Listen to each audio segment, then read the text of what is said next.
नमस्कार, NDTV India पर आपका स्वागत है। किसानों का आंदोलन लगातार चल रहा है, वो धरने पर बैठे हैं और एक तरह से आप कह सकते हैं कि इस आंदोलन में राजनीतिक पार्टियां जो है वो गायब सी नजर है। लेकिन राजनीतिक पार्टियां क्या सोचती है इस आंदोलन पर, इस पर बात करने के लिए हमारे साथ हैं कांग्रेस के महासचिव रणदीप सिंह सुरजेवाला साहब। सर, आपका बहुत बहुत शुक्रिया एनडीटीवी से बातचीत करने के लिए, आपने समय निकाला। सबसे मेरा पहला सवाल यही है, अभी जो खबर आ रही है वो ये आ रही है कि सरकार एक ऑर्डिनेंस लेकर आ रही है जिसमें किसानों को एमएसपी की गारंटी होगी।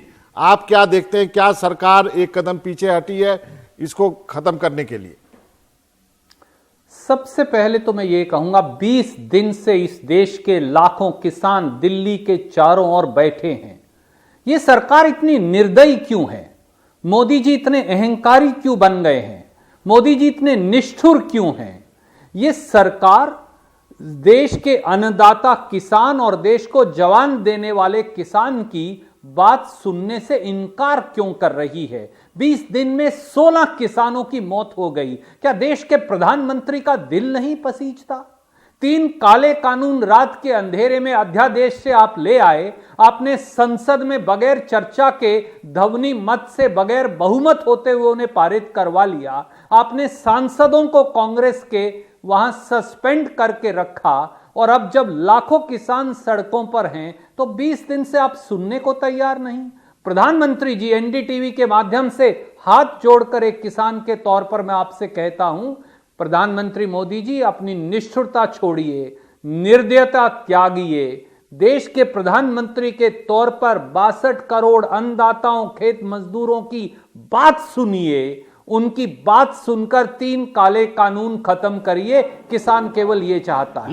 लेकिन सुरजेवाला साहब, आपकी चिंता, आपको कहना है कि सरकार कानून खत्म करे, लेकिन सरकार का कहना है कि वो लगातार किसानों से बातचीत कर रही है और उसमें से एक धारा जो है किसान का, वो सरकार की बात मानने के लिए तैयार है।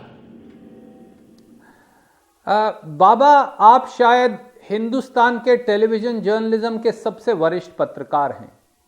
भारतीय जनता पार्टी का यह चाल चेहरा चरित्र बन गया है कि कुछ जेबी संगठनों को ले आओ और फिर उन्हें कुछ टेलीविजन चैनल के माध्यम से किसानों का नुमाइंदा बताओ। 32 किसान संगठन हैं भारतीय किसान यूनियन के बैनर तले, वो एक हैं और उनकी एक ही मांग है, ये 3 काले कानून खत्म करो। मोदी जी राजहट को छोड़कर राजधर्म को कब मानेंगे? हमारे लिए, किसान के लिए ये अगली फसल और अगली नस्ल की लड़ाई है। हमारे लिए ये रोजी रोटी और आजीविका की लड़ाई है। हमारे लिए खेत खलिहान की लड़ाई है। हमारे लिए ये जिंदा रहने की लड़ाई है। ये किसान कह रहा है, क्यों नहीं सुन रही सरकार? और एक बात और बताइए, एक तरफ आप किसान से कहते हैं बात करेंगे, दूसरी तरफ मनोहर लाल खट्टर उन्हें खालिस्तानी बताते हैं। जेपी दलाल कृषि मंत्री उन्हें पाकिस्तान और चीन का सुरजेवाला साहब, किसान के इस आंदोलन में कांग्रेस पार्टी कहां खड़ी है? किसान के आंदोलन में याद करिए, जब यह ऑर्डिनेंस आया सबसे पहले कांग्रेस आई। हमने इसका विरोध जताया। हमने राज्यसभा लोकसभा में इसके खिलाफ लड़ाई लड़ी। हमारे एमपी सस्पेंड होकर 2-2 दिन संसद के बाहर बैठे रहे। राहुल गांधी जी ने किसान यात्रा की शुरुआत की जो पंजाब और हरियाणा से होकर आई। आज भी हम किसान के साथ हैं। किसान यूनियन ये चाहती हैं कि राजनीतिक दल उनके इस आंदोलन में न जाएं। हम इसको स्वीकार करते हैं, इसका आदर करते हैं और हम ये सुनिश्चित करेंगे कि हर प्रकार से कांग्रेस हो या विपक्षी दल हो, उनका संपूर्ण समर्थन, संपूर्ण सहयोग किसान के साथ खड़ा है, मजदूर के साथ है। नहीं, मैं आपकी बात मानता हूं सुरजेवाला साहब, लेकिन क्या यह सच नहीं है कि जो आपकी पार्टी में ऑल इंडिया किसान कांग्रेस जो एक सेल है, उसका कोई अध्यक्ष ही नहीं है, उसका कोई चेयरमैन नहीं है? इसके पहले नाना पटोले उसके चेयरमैन होते थे, वो अभी महाराष्ट्र सरकार में मंत्री बन गए हैं। तो कांग्रेस पार्टी में जो किसान का सेल है वही खाली है, उसको तो भरिए पहले। बाबा, संगठन की प्रक्रिया एक है और पार्टी का समर्थन एक है। राहुल गांधी जी ने सबसे पहले यह किसान आंदोलन शुरू किया। उन्होंने ट्रैक्टर यात्राएं पंजाब और हरियाणा से शुरू की, उन्होंने अध्यादेश पर विरोध जताया, कांग्रेस पार्टी के सांसदों ने लोकसभा राज्यसभा में इसका बहिष्कार किया।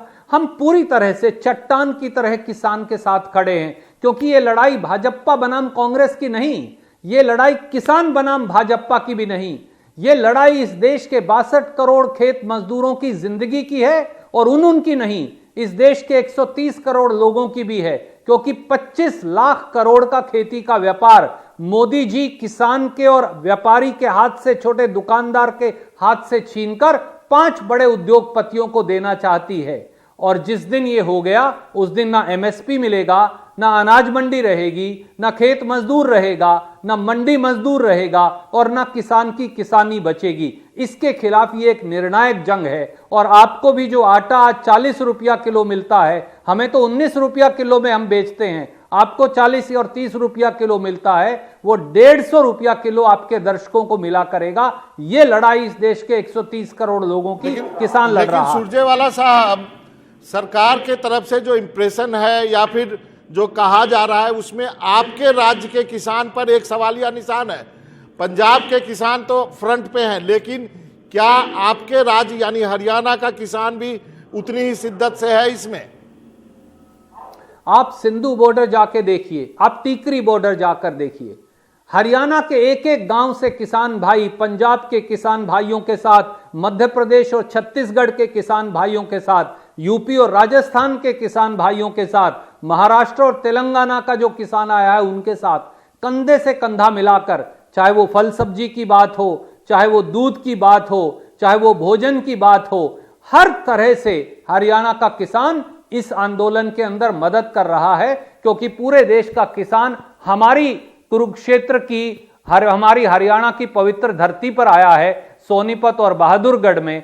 हम उनका आदर भी करेंगे और उनके साथ कंधे से कंधा मिलाकर खड़े भी रहेंगे।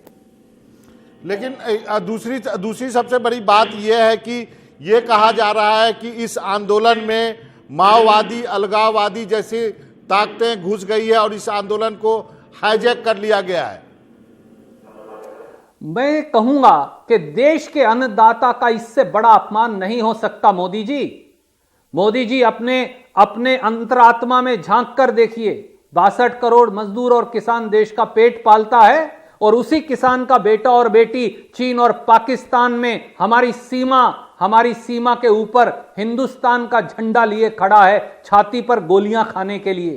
पंजाब, हरियाणा, राजस्थान, उत्तर प्रदेश को मिला लें तो देश के हर 10 में से 7 सैनिक हमारे यहां से आते हैं। आप एक तरफ से हमारे सीने पर लाठियां मारते हैं, वाटर कैनन चलाते हैं, दूसरी तरफ किसान का बेटा और बेटी, मजदूर का बेटा और बेटी सीमा पर गोलियां खाता है देश के लिए। इसलिए यह अपमान मत करिए माओवादी और टुकड़े टुकड़े गैंग कहकर, आतंकवादी और खालिस्तानी कहकर, क्योंकि अगर आप किसान को यह चुनौती देंगे तो दिल्ली के दरबार पर बैठे हुए सत्ता के अहंकारी राजा बहुत दिन तक सत्ता में नहीं रह पाएंगे। एक अंतिम का सवाल है सर, एक अंतिम का सवाल है, क्या कोई मीटिंग ग्राउंड हो सकती है? सरकार कर रही है, वो 4-5 राउंड की बातचीत कर चुकी है। सरकार की तरफ से कहा जा रहा है कि कुछ किसान जो हैं वो चाहते हैं, सरकार कर रही है, आंदोलन हाईजैक हो गया है। क्या कोई मीटिंग ग्राउंड हो सकता है इस आंदोलन में? दूसरा मेरा इसी से जुड़ा हुआ सवाल है, किसानों ने पॉलिटिकल पार्टीज को बाहर रखा है, वो आपके लिए कितना एक सेटबैक मानते हैं आप? जी बिल्कुल मीटिंग ग्राउंड हो सकता है और एनडीटीवी देश का एक महत्वपूर्ण चैनल है। आज आपके माध्यम से हाथ जोड़कर मैं देश के प्रधानमंत्री को कहता हूं, तीनों काले कानून निरस्त कर दीजिए। ये काले कानून रात में बनाए हुए खेती को बेचने वाले कानून हैं। 25 लाख करोड़ के खेती के व्यापार को, खेती की उपज को, 5 उद्योगपतियों को, इन्हें खत्म करिए। किसी किसान संगठन से आपने वार्तालाप नहीं किया। देश के 500 जो किसान संगठन है उन्हें बुलाइए, उनसे इन कानूनों पर नए सिरे से चर्चा करिए। खत्म करने के बाद पॉलिटिकल पार्टी से चर्चा करिए, स्टेक होल्डर्स से चर्चा करिए, उसके बाद अगर कोई कानून बनाना है तो बनाइए। यही मीटिंग ग्राउंड होगा। सबसे पहले काले कानून खत्म करिए। साहब, जिस ढंग से किसानों ने पॉलिटिकल पार्टीज को घुसने नहीं दिया अपने रैली में, क्या हम माने कि आप लोगों पर किसान संगठनों का विश्वास नहीं है? जी नहीं, हम इसका आदर करते हैं, क्योंकि कल को अगर कांग्रेस पार्टी या फिर दूसरे राजनीतिक दल वहां चले जाते तो फिर भारतीय जनता पार्टी किसानों पर यह इल्जाम लगाती कि तुम राजनीति से प्रेरित हो।